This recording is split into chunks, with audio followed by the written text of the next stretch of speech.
Welcome to this year's final episode of What's Crap on WhatsApp. We're the voice note show that investigates the crap in your WhatsApp groups. I'm Kate Wilkinson from Africa Check, the continent's leading fact-checking organisation. And I'm Paul McNally from podcasting company Volume. It's been a hell of a year. This week, we're looking back on the most shared and crappiest COVID-19 messages that we fact-checked.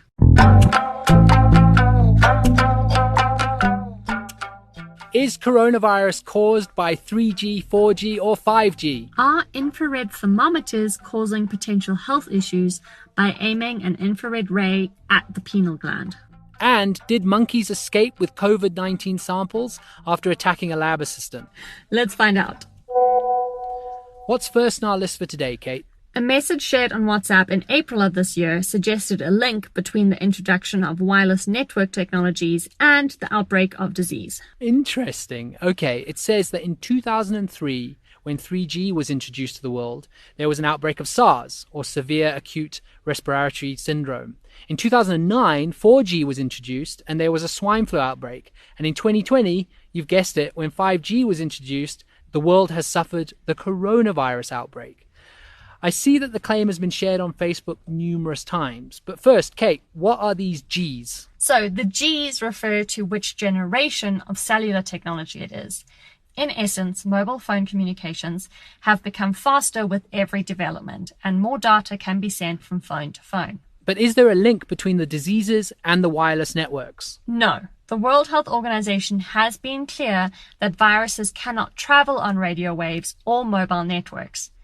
COVID-19 is spread in many countries that do not have 5G mobile networks, the organization said. It's important to remember that the virus is spread through droplets when a person coughs, sneezes, or speaks. And you can also become sick by touching a contaminated surface and then touching your eyes, mouth, or nose. A professor of computer science at the University of Benin in southern Nigeria told Africa Check there is no correlation between 5G and COVID-19. He said it's like saying hot iron causes malaria.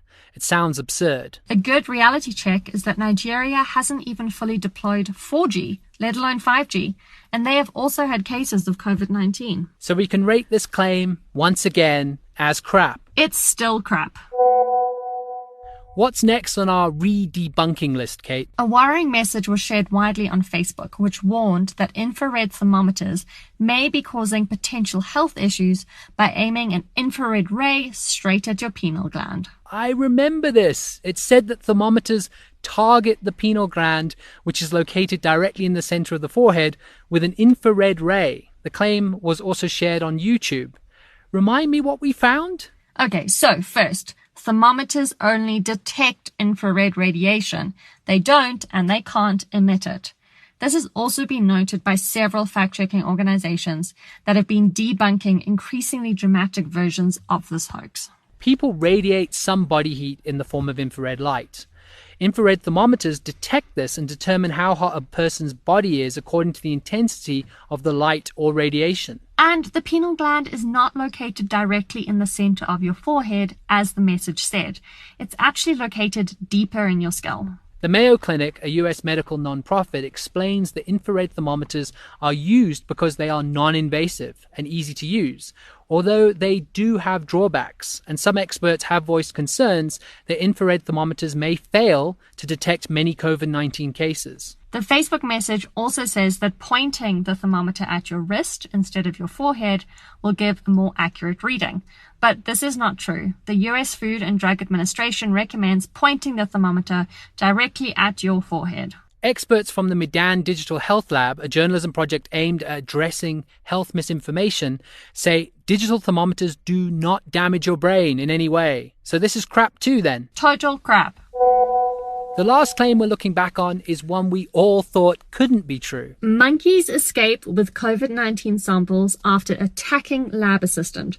Reads what seemed to be a screenshot of a tweet by British broadcaster Sky News that was posted on Facebook. A comment on the tweet reads, 2020 can't be real. The screenshot has been viewed more than 47,000 times. But it turns out that this crazy story wasn't crap. The screenshot was real and showed a Sky News tweet from the 29th of May 2020. It linked to a Sky News report that a troop of monkeys, specifically highly intelligent red-faced ones, stole blood samples taken from patients at Meerut Medical College in Delhi, India. The patients had tested positive for the new coronavirus.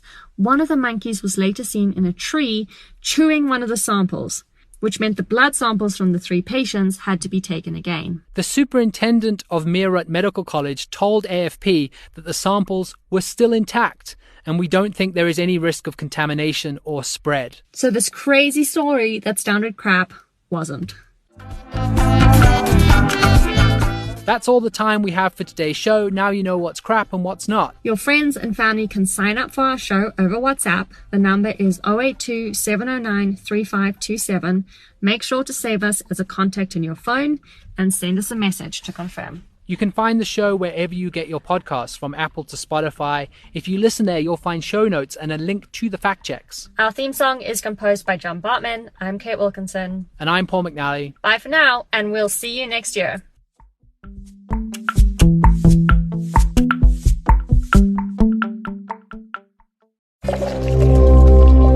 Volume.